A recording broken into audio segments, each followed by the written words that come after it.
kung po pwede, pag-aralan mo kung paano patakbuhin itong kumpanya. Lahat ng alam ko ituturo ko sa'yo. Dahil pagdating ng panahon, magiging sa'yo lahat ng ito. Maging isa kang magaling na doktor balang araw. Pag nangyari yun, makakapagpagaling ka ng maraming batang may sakit na kagaya ni Lino.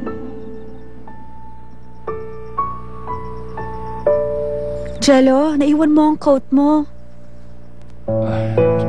Salamat Pwedeng makiupo?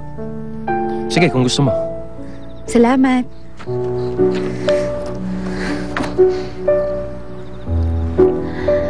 May problema ka ba, Jello?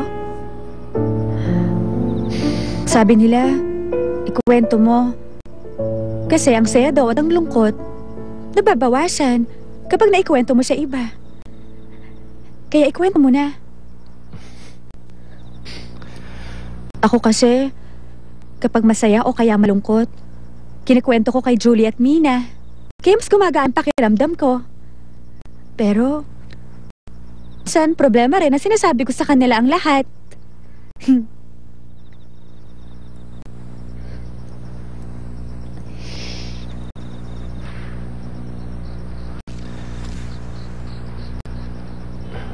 Magme-medicine ako.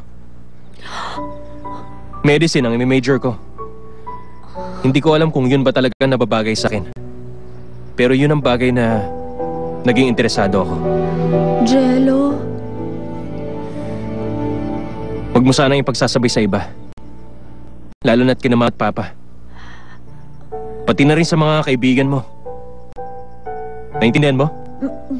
Oo. Bakit ko naman ipagsasabi?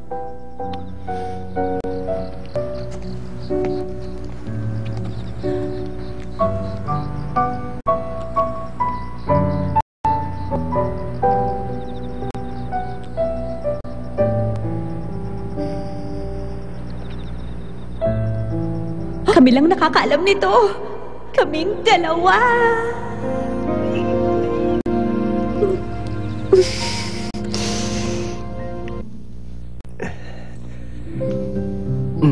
Ayan. Wow! Mukhang masarap Eto, honey tikman mo. Masarap yan. Salamat ha.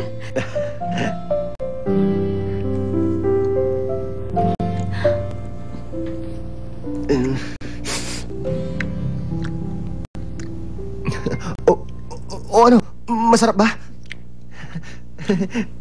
Wow! Ang sarap! Ang galing mong magluto! Totoo ba yan? Ang sarap ng luto mo, ha? Chef ka na talaga.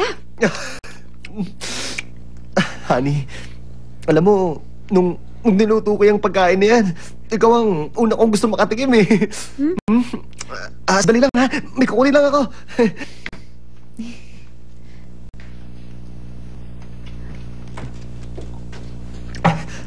Ayan! Tricolor dumpling noodles yan. Green, yellow, at red dumplings yan.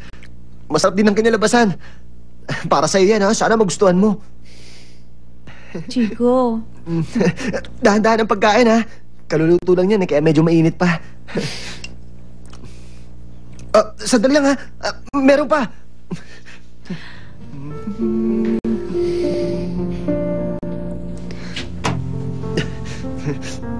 Nag-iba na ngayon ang tingin ko kay Chico. Nagbago na siya kasi hindi ko pinapansin. Pasensya na, Jigo. Hindi ko na palalampasin ng pagkakataon. Doble-doble o mga chikiting dito.